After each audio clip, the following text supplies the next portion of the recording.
Hello बच्चों।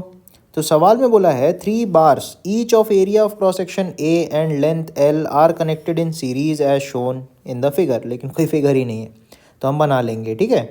Thermal conductivity of their materials are K 2K and 1.5K। If temperature of free end of the first and last bar are 200 and 18 degree Celsius, the value of θ1 and θ2 in the steady state. तो मेरे ख्याल से कुछ ऐसा diagram होना चाहिए। एक rod ऐसी होगी, एक रॉड ऐसी होगी और एक रॉड ऐसी होगी। तीनों का लेंथ सेम है, एरिया ऑफ क्रॉस सेक्शन हमें सेम दिया है, राइट। इस साइड फ्री एंड का जो टेम्परेचर है 200 डिग्री है, इस साइड का फ्री एंड का टेम्परेचर 18 डिग्री सेल्सियस है, राइट।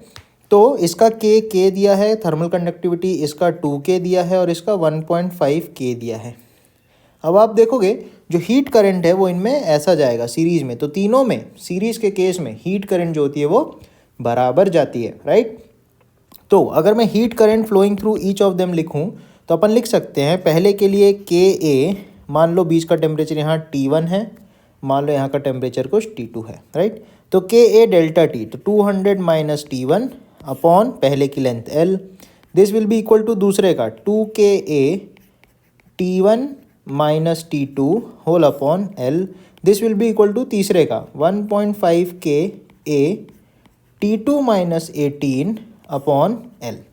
तो अब आप क्या करो, सिंपली एक बार में इन दोनों को पकड़ो तो आपको एक इक्वेशन मिलेगी जिसको मैंने सॉल्व कर रखा है। तो वो आएगी 200 equals to 3T1 minus 2T2, right.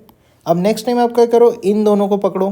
तो इन दोनों को जब आप सॉल्व करोगे तो आपको इक्वेशन मिलेगी 3.5T2 minus 2T1 equals to 27।